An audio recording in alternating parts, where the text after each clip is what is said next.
very teeny tiny amount of overtime liability, maybe for stupid little things like not counting all of the hours that somebody's working, maybe docking them for excessive breaks or those types of things. And if the individual is right that you have violated the wage and hour law in a claim that they assert, this is one of those areas where you can have a large attorney's fee even though you might only owe like $2,500 in back pay liability. So there are a few typical exemptions for schools. I'm going to go over the ones that are the most common, and so that one of which is very big for you guys. Congress was good to independent schools. And then we'll go over some of the difficult issues. So executive exemption, this is the exemption that covers the people that are like heads of school, division heads, operations managers, those types of things. These individuals, to qualify for the exemption, must meet all of these requirements that I'm going to go through. They must hire, fire, or their recommendations to do so are given particular weight. So an issue that comes up with schools all the time is they say, our head is the only person that has the authority to hire and fire. And I'm okay with that.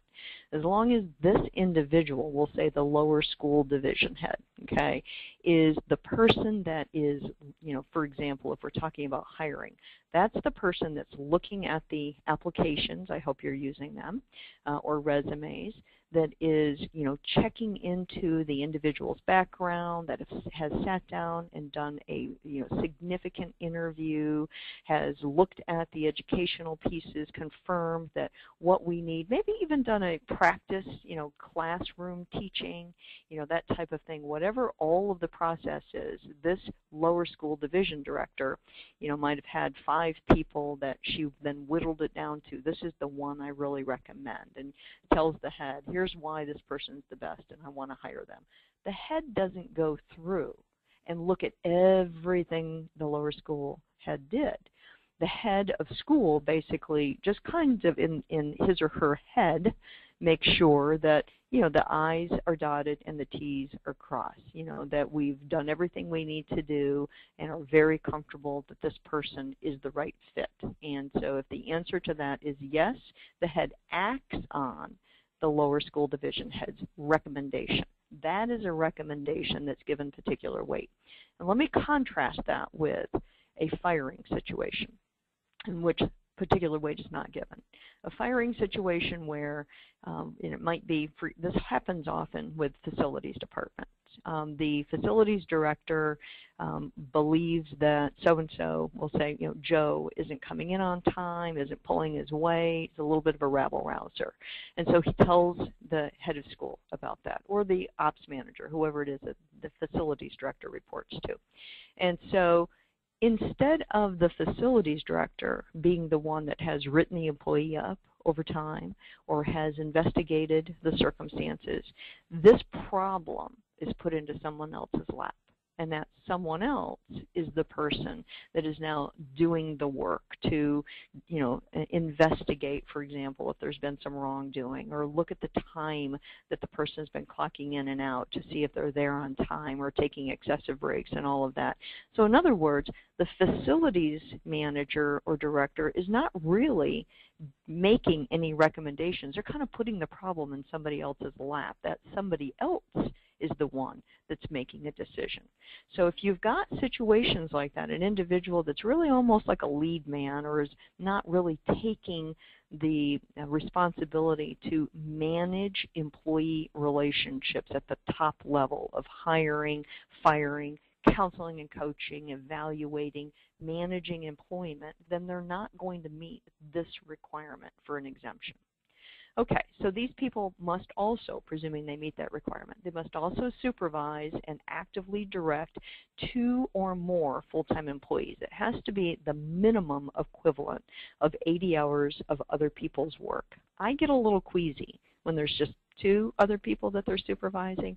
I like to see 3, 4, 5 or more that they're supervising. And again, it's the smaller departments that are, that get a little questionable in this area. And then currently, they have to be paid on a salary basis of at least $455 a work week, which comes out to $23,660 a year. Most schools don't have a problem meeting that. That number may well go up, and that's something that Congress has proposed but has not yet passed on. Okay, or the Department of Labor has proposed. The next one is the academic administrative exemption. This is another big one for schools. These are going to fall with people that are admissions directors, division heads. So you saw that division heads might fit in either one of these two exemptions. Curriculum directors, that type of thing. These individuals must make big decisions of importance to the organization. Let me also tell you there's another type of administrative exemption, which is just plain administrative. So you have academic administrative and you have regular administrative, and they both have the same requirements.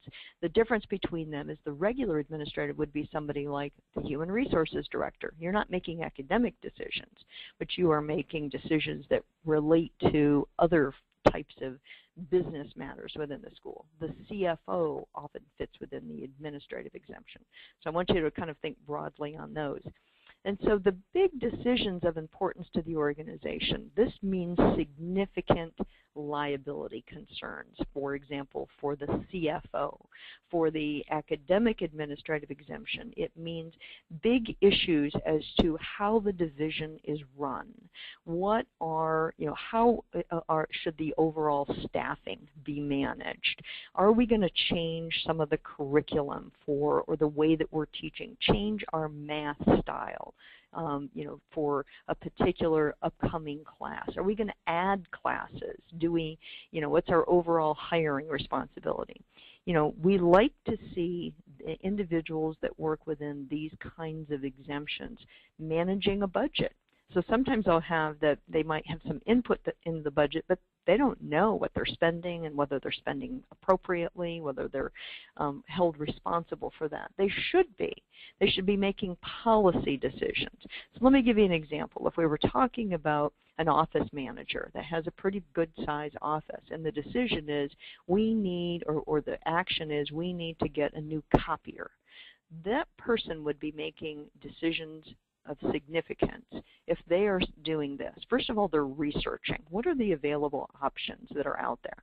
Then they're going to the people in the school to say, what do we need now that I know what's available? We can do, back and front copying, we can do color, we can do automatic stapling, we can do all these different kinds of things. So it kind of gets a sense of what we need and how many pages we're going to need copied on a regular basis. Then starts narrowing down the field of the kinds of products that might be available. Then starts thinking about, are we going to purchase or are we going to lease? What do warranties look like? Are there any kind of programs that will help us with financing? And so all of those kinds of big decisions, and then maybe takes that recommendation to the head of school. That is a decision of significance. That's the kind of thing we're looking for. Where we get a lot of people trying to be categorized under the administrative exemption are administrative assistants. Administrative assistants don't make those types of decisions. They are clerical, important clerical people, but they are not going to be exempt under this guideline.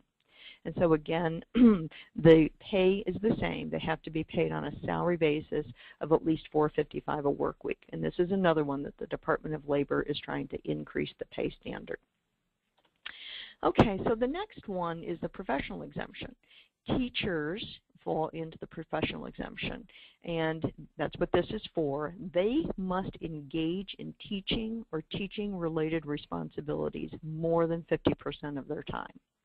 And you'll notice something's missing. And what's missing is there is no compensation requirement. And so essentially, wage and hours viewpoint is that you can pay them whatever the market will bear. And you can pay them on a salary basis, an hourly basis, a commission. We'll have like coaches, tennis coaches that may be paid on a commission based on the number of students that sign up for the class.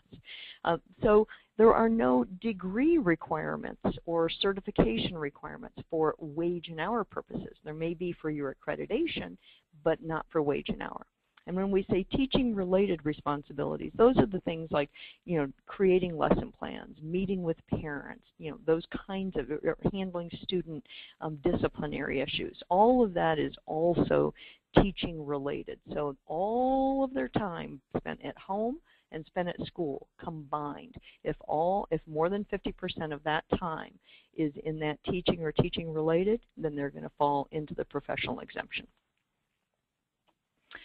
Okay, so what we see here is that many schools misclassify as exempt managers of processes that don't satisfy the requirement for the exemption. So going back to our hypothetical, that technology manager is not exempt under the executive exemption because she doesn't supervise other employees. So we know automatically she doesn't meet one of the requirements, she's out.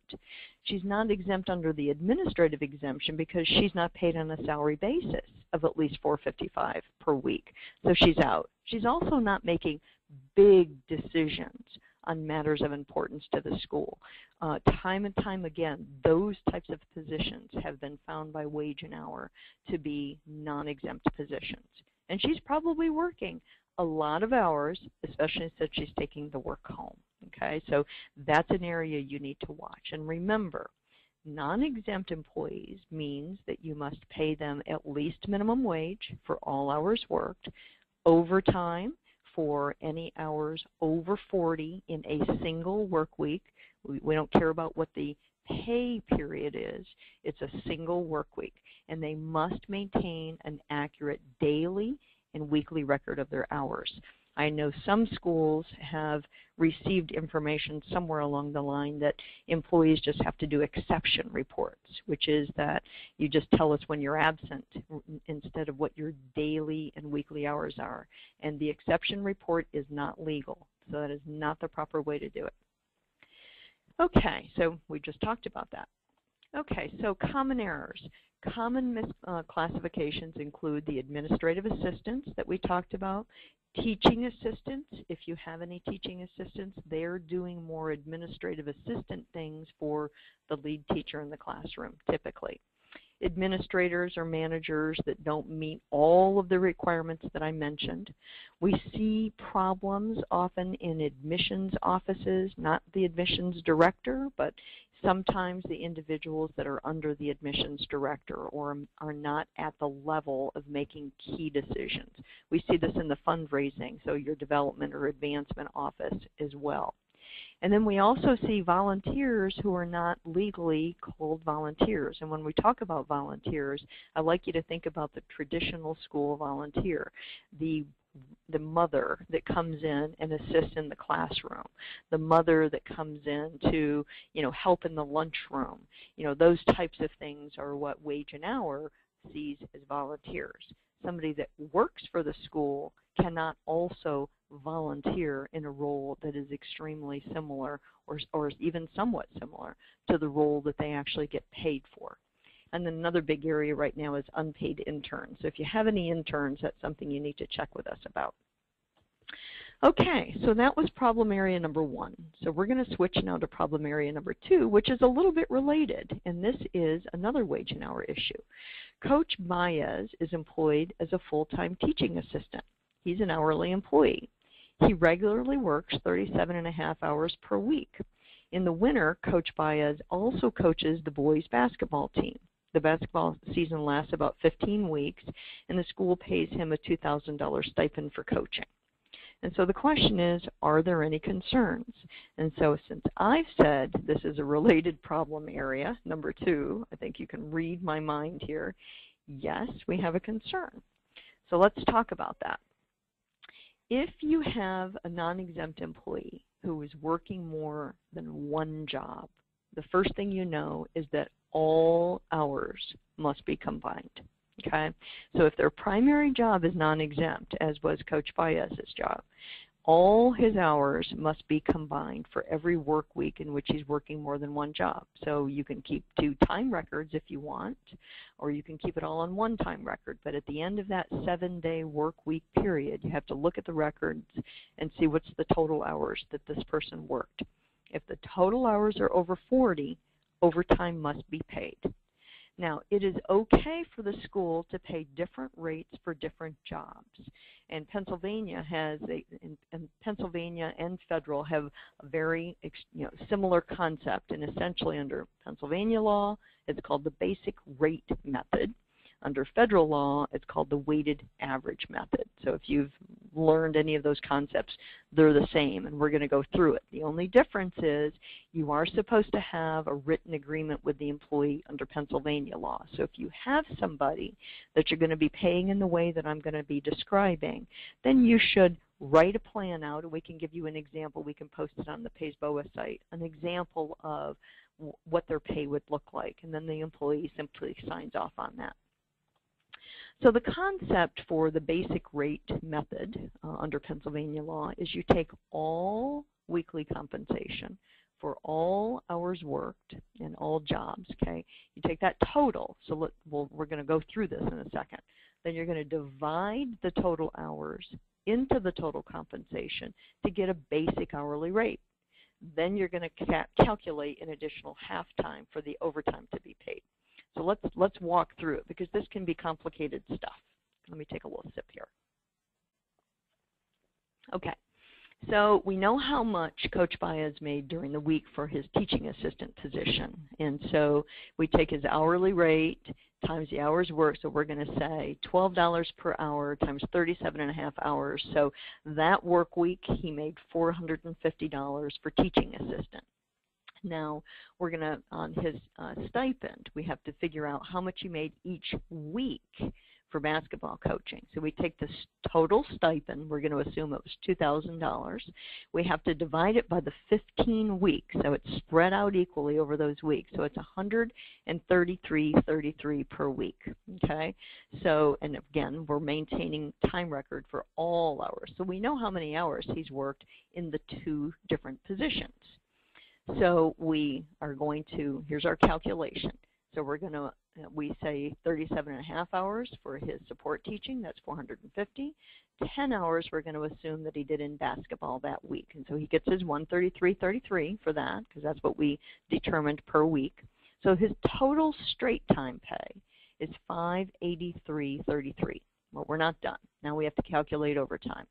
So like I told you, you take the total pay, 583.33, you divide it by total hours, which is 47.5, and you get the basic rate of $12.28 per hour.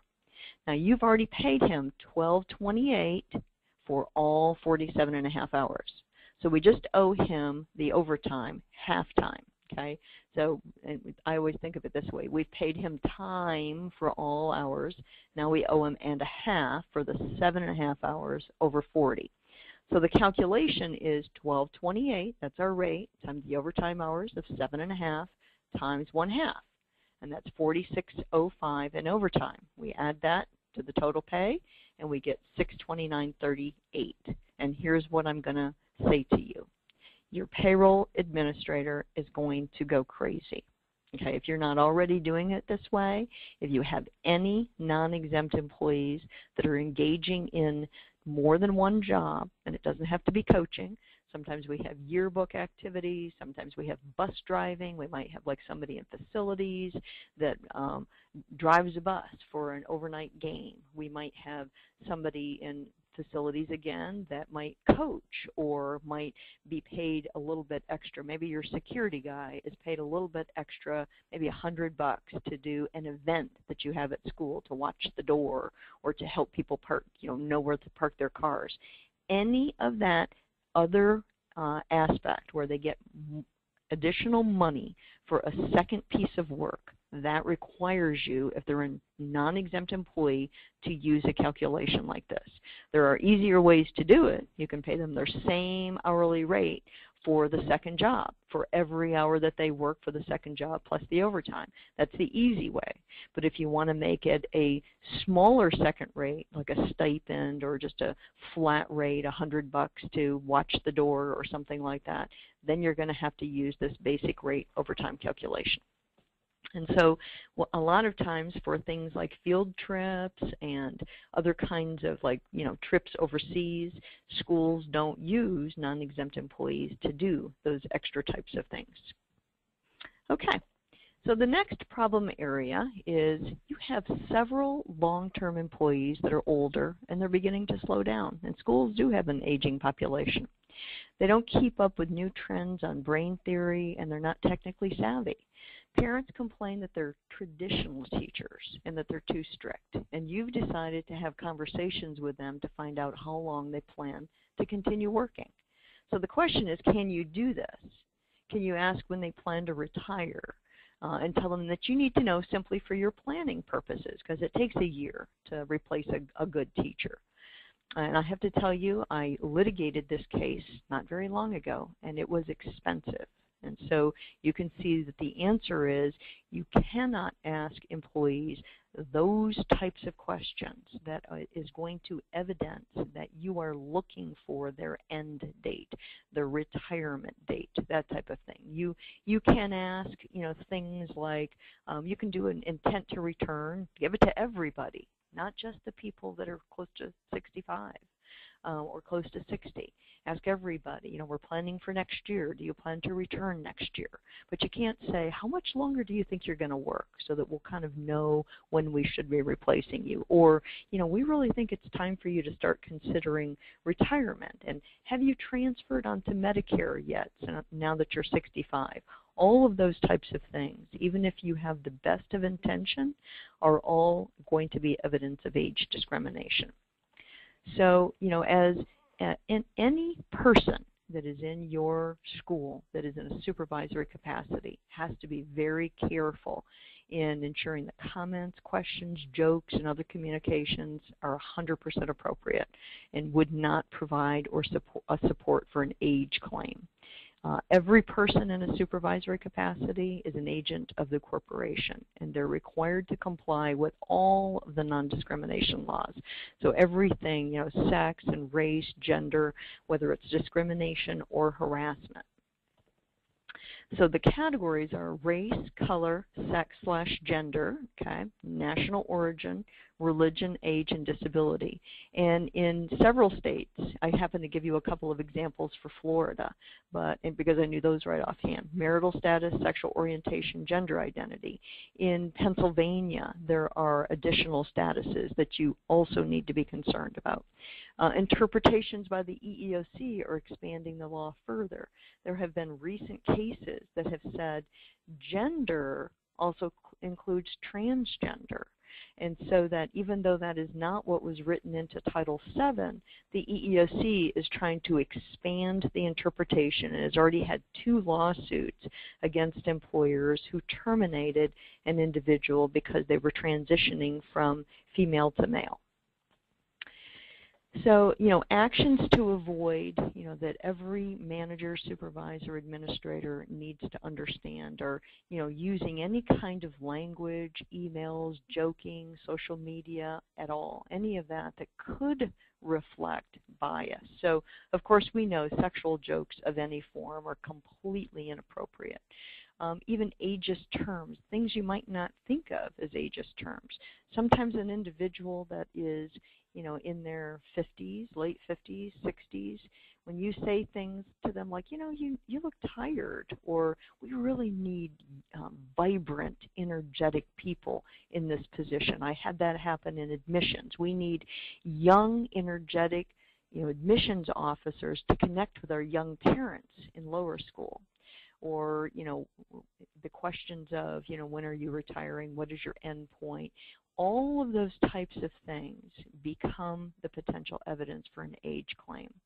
And one of the things I always like to remind everyone is that when somebody moves from one category to the other, people that are, we'll say, 35, they don't worry about it so much if you say you look tired or we need energetic people. That doesn't worry them. But when an individual is starting to get older, those kinds of things worry them because they're starting to see changes in themselves. Maybe their hair has got a little gray in it now where it didn't before. They have some wrinkles around their eyes where they didn't before. Maybe they aren't feeling as energetic. And so those are the time frames when we have to help people understand to be especially sensitive. The same with somebody that wasn't pregnant and now they are pregnant. or somebody that didn't have a medical concern and now they do. There's a heightened interest on any kind of comments in those areas because people are feeling vulnerable. So kind of keep that in mind. So more actions to avoid: using nicknames for people, touching employees. Touching is a big deal these days. It continues to be a big deal, and it's remembered whenever we touch. Showing favoritism or not enforcing rules consistently. Social media relationships with select employees, because the ones that aren't going to be on social media with you wonder, what's wrong with me? Why him and not me? Not ensuring consistency in evaluations, raises, bonuses, those types of things. Stipends, not being fair in who gets stipends and whether the amount of stipend is appropriate for the thing that they're doing. And is it consistent with the amount of stipend that somebody else either got in the past or is getting now for a similar thing that they're doing? Not enforcing your rules consistently. So you got some person that is a star performer, you kind of give them the slack a little bit on attendance, but you don't necessarily for somebody that you feel is just toeing the line, but not really going out of their way to really do well. Okay.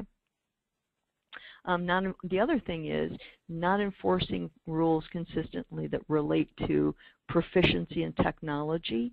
Making sure, by the way, you're giving everybody plenty of training and retraining or additional classes if they need it to become proficient in technology. Making sure, if it's important to the school, that everyone integrate technology into their lessons, not just some people. And this is where you can start to, develop what you need to develop to be, appropriate in performance evaluations and those types of things. Now, positive steps to take to avoid these kinds of concerns: good coaching and counseling and good documentation. I'd like to see the kind of documentation that is clear and is specific and outlines both on the good and on the maybe not so good issues that you are observing about that individual. If you address performance and behavior, early and consistently and in writing, they will understand the importance of meeting your standards, and you will have a better chance to support a separation or a non-renewal because the individual will have been put on notice and recognize the notice of the deficiencies. Remember to write your comments with specific details. Probably some of you have heard me say that employees don't hear you until you write it down. You need to write it down in a way that makes sense. Details make the difference in these kinds of issues. Another thing you can do is, if a whole group, if you're trying to change behaviors in a whole group, discuss the expectations in a group meeting and then follow up with a summary email or a memo to everyone. And do employee discipline when it is appropriate. Other employees respect you more when you actually discipline those that are not complying with the guidelines. They feel better about the fact that you are holding everyone's feet to the fire. Always model professionalism, and by that, never swear or allow others. We have had a lot of problems in coaching areas where coaches get rough with the kids, they're yelling at the kids, they swear at the kids, and there has to be a standard within your schools that is never appropriate. Be friendly but not friends with individuals, and of course praise publicly, criticize privately. So the answer to problem area number 3 is, it's not the employees' ages that's causing you to want to separate them or to encourage retirement. It's the performance or the lack of performance, because we talked about the fact of what they weren't doing, and that's what you need to be dealing with regularly when they're not embracing brain theory. Or they're not learning to use the technology or implementing the technology in the classroom. That's the issue to deal with. And if you get to the point where it's almost an insubordination, or despite all of the efforts that you've made to help them learn how to improve and to give them the additional resources. If they're still not doing it, then that's when you're going to have a better opportunity to communicate a non-renewal or to place them on a probationary contract. Okay, so let's move to problem area number 4. So you find out in late March that the upper school division head is not going to offer a contract to the performing arts teacher due to excessive absenteeism. You aren't aware of the absenteeism and you ask for the details. You find out that the teacher has missed 31 days of work since January. When you ask why, no one seems to know. So the teacher didn't have an attendance problem in prior years, so you go to the personnel file and you start looking through and you see a medical note relating to the teacher's need for surgery and rehabilitation. Okay, so this of course raises Family and Medical Leave Act. So it covers every school that has a kindergarten and above. And remember, the basics are employees can take up to 12 work weeks off for serious medical conditions of self, spouse, children, or parents. Employees become eligible to take time off if they've worked for the school for 12 months. That's non-consecutive, so they worked maybe as a floating sub, or as a permanent sub for like last year. Maybe they worked 3 months or 4 months covering somebody's pregnancy, and then they worked again the next year for 3 or 4 months, and eventually they've worked 12 months. That's okay. They've met that standard. And if they've worked 1,250 hours in the 12-month period before requesting leave, and they work in a location where there's 50 or more employees, then they're eligible to take time off. And remember that serious medical condition is pretty broad. It covers, chronic conditions, combinations of conditions, pregnancy, prenatal, maternity, and paternity leave. And leave can be taken all at once, in chunks, or intermittently. Now, documentation is one of our first problem areas. The employer has the obligation to watch for employees who need time off for family medical leave and to document it early. The regulations require that the initial documentation of the notice of leave must be given within 5 business days. So let me tell you what we've experienced. It's typically been if an individual has complained to Department of Labor that they did not believe that they got their family medical leave, or they believe that maybe they were terminated because they took family medical leave. If it comes to DOL's attention, they then will come out and audit you. But you know what? They're not just going to audit you for family medical leave. They're going to audit, first of all, not just for this one employee. They're going to ask for all the information on this one employee. And I can guarantee you, you've made some errors. There's no doubt in my mind. But they're also going to audit you for all of the family medical leave time off and documentation for the last 2 years. The other thing they're going to audit you for is wage and hour compliance, because that's also in their wheelhouse. And so these turn into very big and very ugly audits that can be very costly for the company and for the school. So what you want to do is you do want to make sure that you've got somebody that is really watching, number one, for family medical leave issues. All managers, administrators, and supervisors are making sure that they're being the eyes and ears out there on the front end to see if somebody is pregnant, they had a workers' compensation injury, they're going to take off some time because their husband's having surgery, their child has a serious issue, maybe an ongoing asthma or other kinds of things. Anything at all that could fit within family medical leave needs to be reported to the person in the human resources area that manages family medical leave. And that initial documentation saying, we understand that you are getting ready to have a baby or your husband is going to have surgery, here is the initial notice and the documentation that we will need to support the family medical leave. Now let me also mention, because I get this question a lot, and that is that if the employee doesn't want to take family medical leave, then we're fine, right? No. It is the employer that designates whether the time off qualifies as family medical leave. So you should pick up the phone and talk to the employee. Suzanne, I understand that you've mentioned to Sally that your husband is going to be having surgery. Would it be possible for you and I to talk about this briefly, tomorrow morning, so that we can make sure that you understand, the guidelines, and we give you appropriate information, and you understand your rights and benefits that are available to you and your husband. So then she comes in and then she says, well, no, I'm only going to need to be off for like 1 week and then periodically here and there. I don't want to take family medical leave. If it's a qualifying reason, you need to gently say, I understand, and that's a very common comment. But what you need to understand is if it actually fits within the law of being family medical leave, which this does, then we as the employer do have the obligation to provide you with the notification and to count it as family medical leave.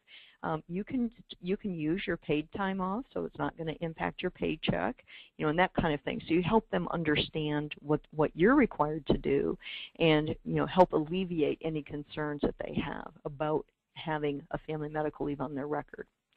So it is difficult to keep up, and this is a very form-driven situation, a form-driven law. We have, if you don't have it, we have a family medical leave kit, and it's very inexpensive. If that's something you're interested in, check with Susan, check with me, Susan Garrett, or check with me, and we'll get you that kit. But it's easy to use, and it's got a little checklist of what you do and when.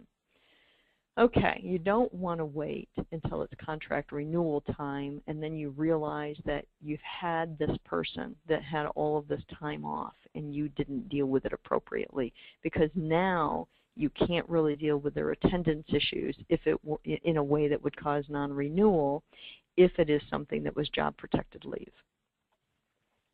So here's more problem areas.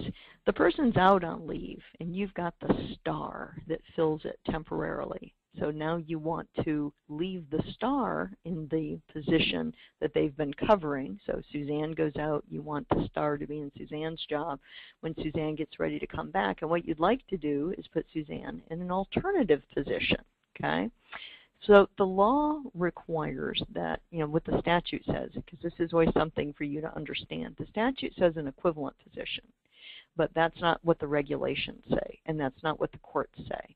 Essentially, the position needs to be, that I'm returned to, needs to be my old position. And if it's not my old position, you need to have an amazing reason why not, because that will be a violation of your reinstatement obligation. You can't just put me in another teaching position or put me in the library temporarily until the end of this school year so that you can have classroom continuity. If I don't agree with that, I get my job back. I get to go back into the third grade classroom where I came from. So the other thing is schools often find that the employee was not performing as discovered by the performance of the replacement. Suddenly there are all sorts of things that weren't getting done before that now you realize Suzanne was a slacker. Or you find out that the employee, Suzanne here, engaged in misconduct. We discovered this after I went on leave. Or that the position's not really needed because when we distributed the duties to 6 other people, you know what? The job can just be eliminated. We can save a little money. And here's my comment to you. Don't go there. These are all very, very high risk courses of action that you would be embarking upon. Do not terminate the individual. Don't try to change their job. Don't try to replace them with someone else, or you will be looking at a lawsuit. This is the kind of thing to work with your counsel so that if there are performance issues that you have learned, then you're going to address that as appropriate when the employee returns. If you learn something that would truly be a super serious issue that you believe would cause termination, even while they're on leave, again, work with your counsel before you decide to go there. Now, if the employee can't return to work at the end of the 12 work weeks, the employer terminates and the employer hires someone else because they couldn't hold the position open. That is another area because of high risk, because you have to be able to show that you could not have given them additional time off under the Americans with Disabilities Act and continued to hold their job open. That can be also shown as retaliation. So it would be a violation of FMLA, retaliation under FMLA, and a violation of the Americans with Disabilities Act. So it is really key that you manage these family medical leave issues properly, especially when the person is getting ready to return. Okay, so that was your primer on family medical leave, and now we're going to do our last section, which is problem area 5. Preschool teacher shows up to school with a black eye. She's been an excellent performer in prior years. She starts taking breaks at odd hours and begins calling other employees at home repeatedly at night. She's babbling. Parents complain they don't want their children in her class, and employees express concern for the teacher and for the safety of the children. So your administration discusses it and decides that she has some kind of drug or alcohol or maybe a mental problem, and they decide to terminate her. And of course, there are concerns with that course of action. So a refresher on your ADA.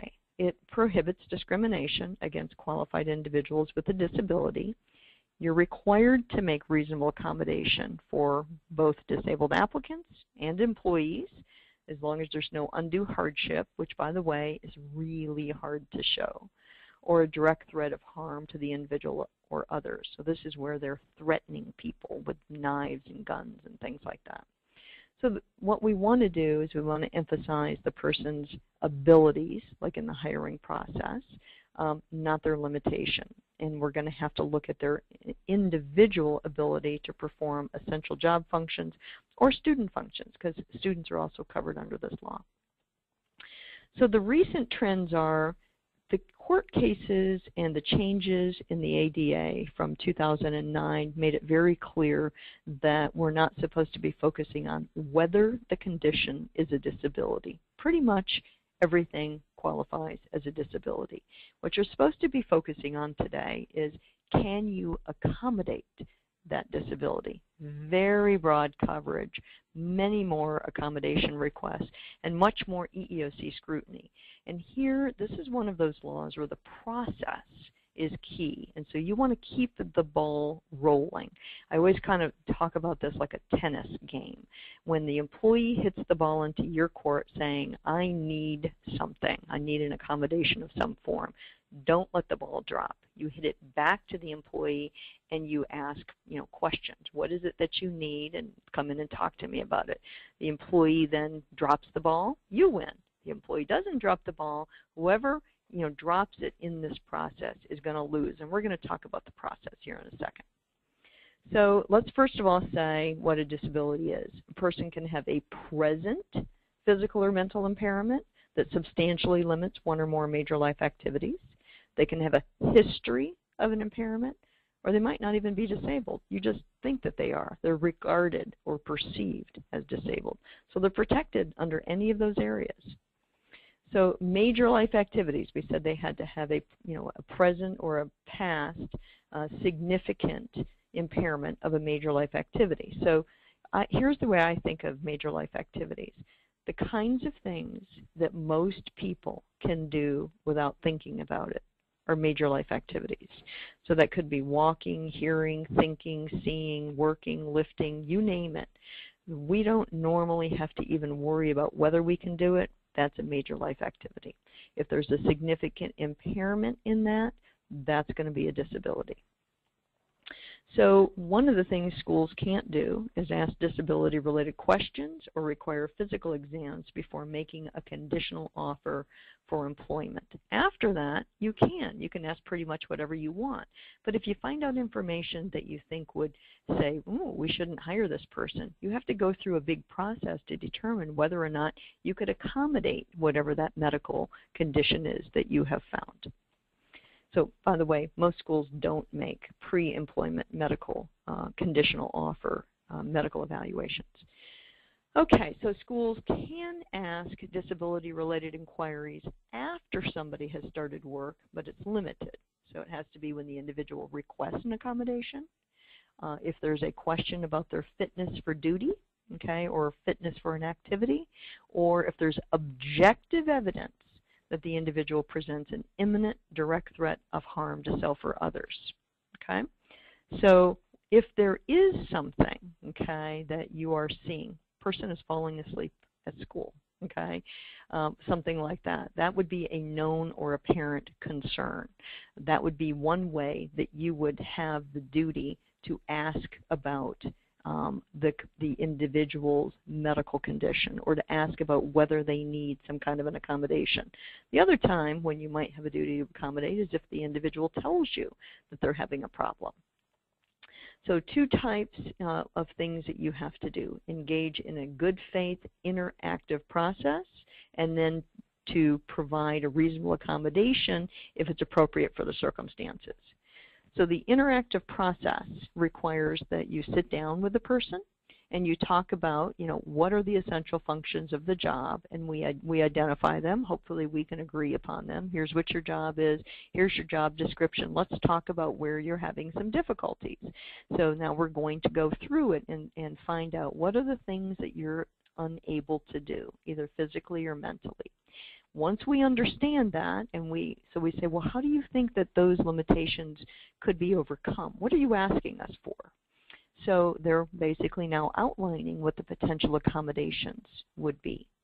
And we now have the right in this process to request appropriate medical documentation.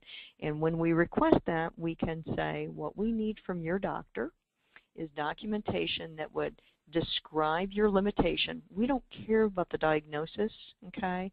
We don't care if they have epilepsy or HIV or anything else. Honestly, what we care about is what are the employee's limitations. The limitations are lifting, pushing, pulling, bending, that kind of thing. And what the doctor suggests we do to help accommodate that. And you can imagine there are numerous types of things that will typically help to alleviate a person's concern. It could cost you nothing, and it could maybe cost you thousands of dollars. And the good thing is you get to make the decision what to provide. So we've asked about the potential accommodations. We've considered the employee's preference, because the employee, let me give you an example. We had a guy that was having difficulty. He was a nurse, and he had fibromyalgia, and he was having difficulty writing his notes because his hand would cramp up. And so he said, what I need to have a voice-activated computer. And so they said, well, that's pretty expensive to get those kinds of programs. What about if we just give you a dictaphone and you can dictate your notes and we'll have an administrative assistant type them up? He demanded the voice-activated computer. The employer was not required to do that as long as the accommodation provided will be effective, okay? So, and those are the questions. So is it effective? Is it necessary? Would it create a direct threat? Would it create an undue burden? And so if all of those things, we answer it in a way that says, okay, this is the appropriate accommodation, then we're fine. And again, I've reminded you, don't drop the ball. You keep going back and forth with the individual, obtaining the medical documentation, reviewing it, talking about it with the individual, and then deciding what we can do to give you an accommodation. Okay, keep in mind the documentation must be kept confidential. Keep it separately from other files. It does not go in your personnel file. And it can only, this disability-related or medical information may only be disclosed to supervisors, administrators, and others on a need-to-know basis, those that need to either understand from a safety purpose or to help to implement the accommodations. Okay, reasonable accommodations for employees, unpaid time off, leave for treatment, adjusting starting or ending times, those kinds of things that you can see there. What's not reasonable is eliminating essential functions or eliminating stress from the work environment, lowering your amount of work that they're supposed to do. And a key one is you never have to accommodate employee misconduct. So even if I'm disabled, if I'm engaging in misconduct, I'm harassing somebody, I'm bullying somebody, I'm late to work, without it being a part of an accommodation, those types of things, that can still be disciplined for. And if they, act in a way that's serious enough, then they can be terminated. Okay, so our answer to problem area number 5 is, so what do we do with this individual that we think, maybe has an alcohol problem, maybe a drug problem, something like that? Well, the first thing is we can, if we're seeing these things at work and we're concerned about the individual's ability to handle the supervision of the classroom and all the work-related responsibilities, we can require the teacher to have a fitness for duty evaluation. And we can require her to consent to the evaluation. As long as we have the right to request it, then we can say, you have to go. If she refuses to go, we can terminate her employment for failure to cooperate in the process. Usually if you let them know that, then they'll kind of back off and they'll say, okay, they'll go. And when they go, then we're going to place this person on a paid leave of absence for a short time while this process is underway. And then we're going to send her doctor a medical questionnaire, because oftentimes with individuals that have mental health concerns, they don't know what they're doing. They don't perceive their behaviors or actions. So we're going to write to the doctor and give the doctor all of our concerns. And then we're going to ask the doctor to evaluate this information and determine whether or not this individual needs some type of accommodation for, or has a medical condition that would require an accommodation that would explain these behaviors or concerns.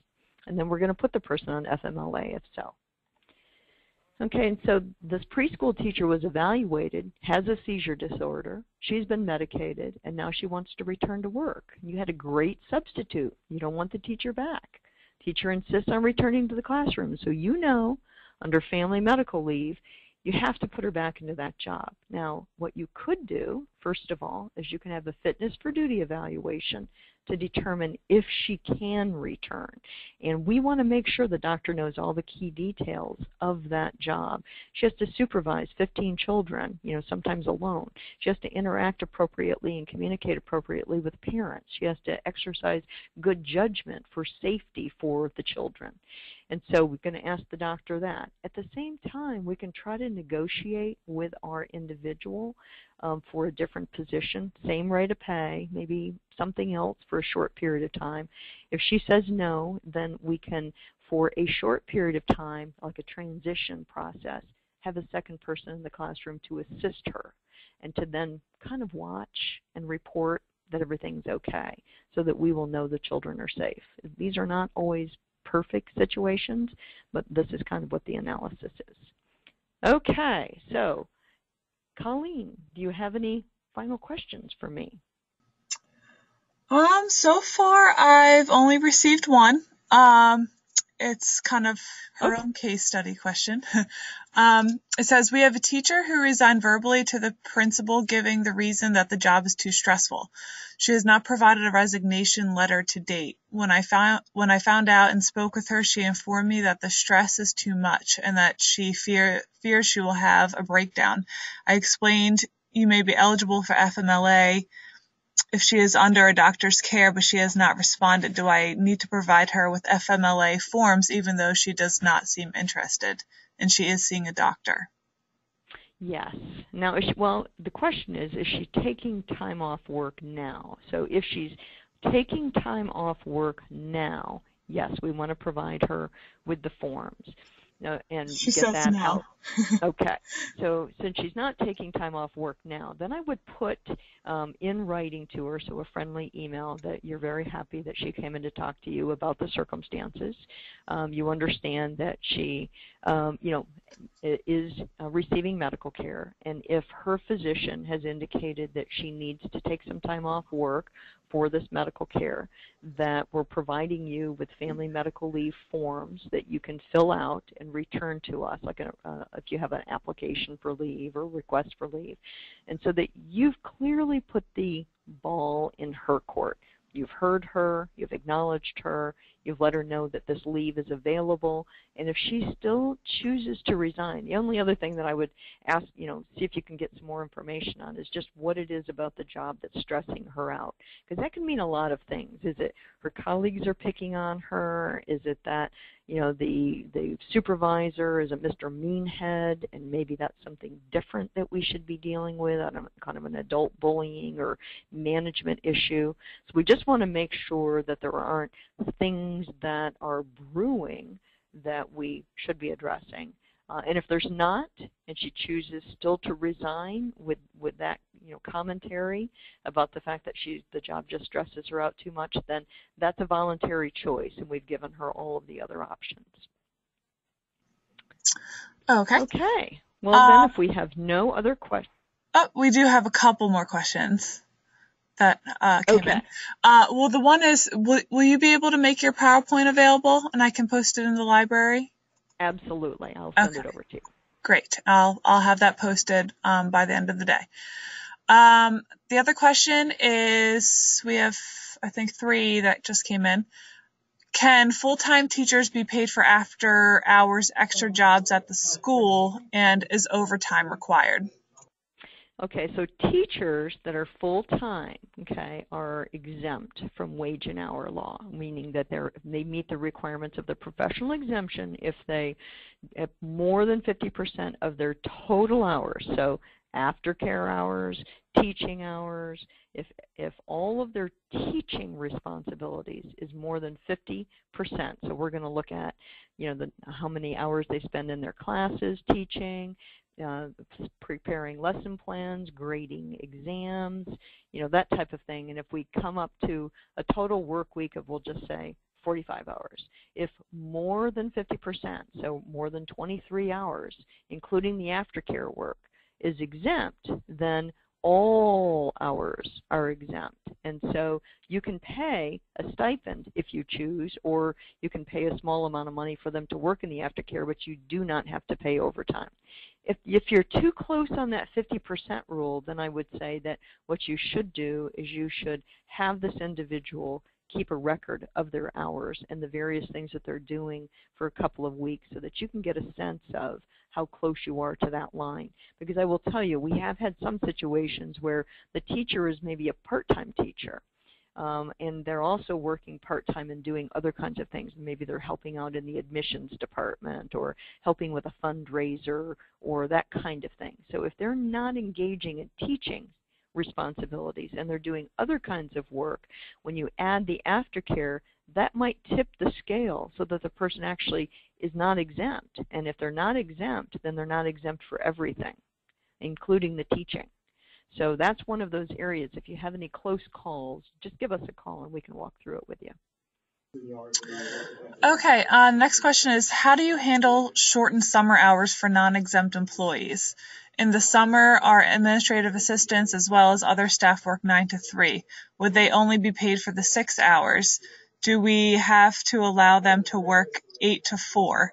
Is there a way to balance hours throughout the year for this classification of employee? Well, you can't balance hours throughout the year. And so what schools do, they do a couple of different things. Some schools will, in fact, reduce the hours and the pay in the summer. And with the employees, you want to have the employees' agreement just so everybody's feeling good about it. Other schools will say, you know what, we're going to do summer hours.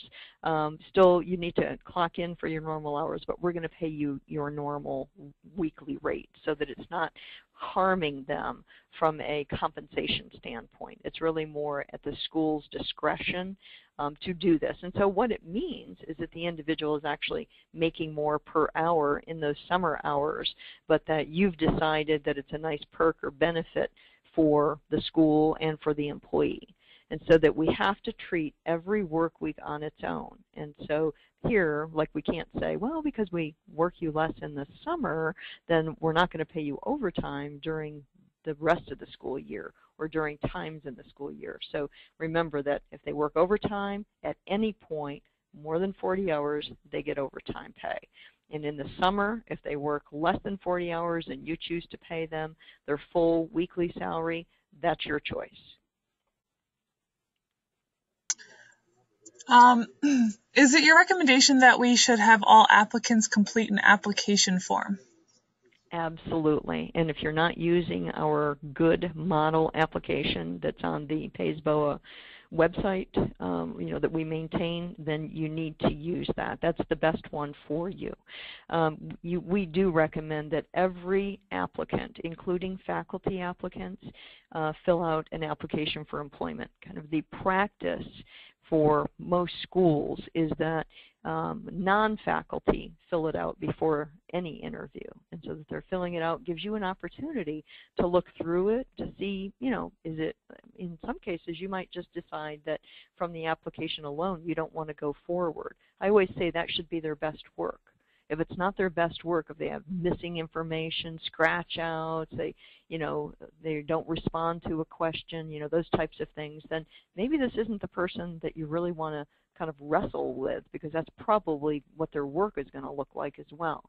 But it gives you a framework for many of your questions in the hiring process so that you can understand gaps in employment and things like that. And there's questions on the application that you may not be comfortable asking in an interview that you can ask on the application, like, have you ever been non-renewed for a position? Have you ever been asked to leave or terminated?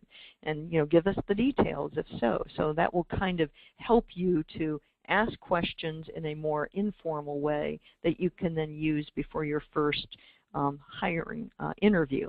As to teachers, typically what happens is there's kind of like this phone interview that occurs first, and then what we recommend is when they come to school, if they've passed through the first wave of phone interviews and now you've kind of narrowed it down to maybe 5 applicants that you're going to bring to the school, then at that time, before they arrive, send them the employment application and have them complete that so that you will, again, add to the information that you can know about the person and cover. Plus, there are several statements on the application that are promises that these individuals are making. They're promising that the information is true and complete. There's representations that they understand that you may be a drug-free workplace. All of those types of things are on the application itself. Okay. All right. The next person has 2 questions. She wants to go back to the first question about the teacher that's resigning because of stress. And part 1 is the school obligated to investigate what is causing the stress? Okay. You know what? Here's what I'm going to say. This one might be better. It sounds like there's several pieces to it. Rather than do that over the webinar, it sounds like that might be better as either a call to me or a call to Susan Garrett. That's what I'm thinking. There's going to be a little bit more detail there. Okay. And she's also asking about FMLA. We only have a total of 35 people on our payroll. Are we affected by FMLA? So FMLA applies to you if you have a kindergarten and above. But the question then becomes, so you have to have a policy is what that means, and you have to have a poster. And so, but since you only have 35 people, and I presume that that's 35, I hope all including part-time, and individuals that what the DOL is going to look at is whether there have been 50 or more employees on your payroll for 20 or more work weeks, either this year or last year. So you have to look at, if you think you're a close call, typically 35 employees, if we're really talking about all employees, doesn't sound like you're a close call. And if that's the case, then your employees won't be eligible to take leave. You're covered, but your employees won't be eligible.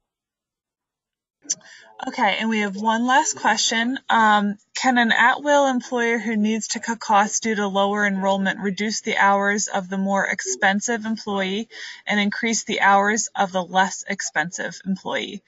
The more expensive employee is 4 years older than the less expensive employee. Would there be any question of age discrimination? Well, there could be. What we like to see you do is to try to equalize it as much as possible.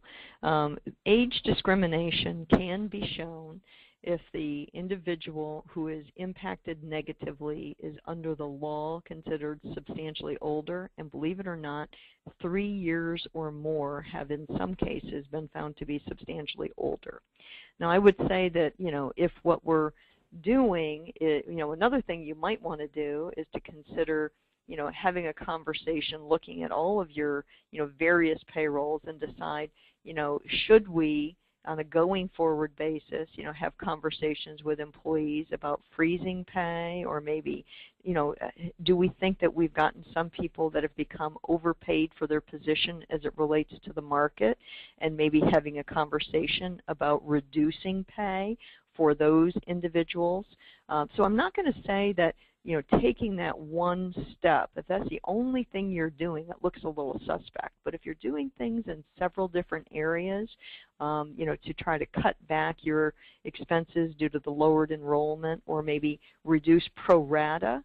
There are some companies and schools that have said we want to keep all of our employees fully engaged, so we're going to reduce pro rata. Maybe 1% or something like that, or 0.5% out of everybody's hourly rate or rate of pay. So there's different kinds of things you can do, so it doesn't focus so much on one person who happens to be a little older. But if it's just a small adjustment, then I would say it's probably not going to be a problem for you. So I'm just, without knowing all the facts, I'm kind of giving you some parameters. Okay. Okay. Someone asked about interns, how they should be handled. Interns should be paid. That's the key thing. Is that it is a very Department of Labor and the Internal Revenue Service have a heightened interest on positions that employers call unpaid interns, and there's been lots of litigation and very bad results for employers. And so the bottom line is that unless the intern is truly getting an educational degree, like for example, we see this with physical, what are they called? The trainers, the athletic trainers, that's what I meant.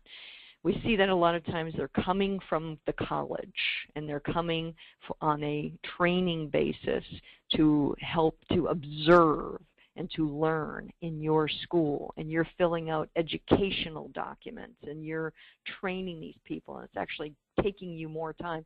They're not doing the job. They are there to observe and to understand and to learn, and this is all a part of their education. There are some very certain factors that must be met, but that's the type of thing that is really truly an internship. It is not an internship if you simply bring somebody in from the outside to let them work for the summer, or let them work for a semester. That's a paid employee. Okay. Okay, that looks like that's all. All right. Thank you so much. Great. You're very welcome, and I'll send this over to you. Thanks. Okay, thank you. Bye-bye, everyone. Bye.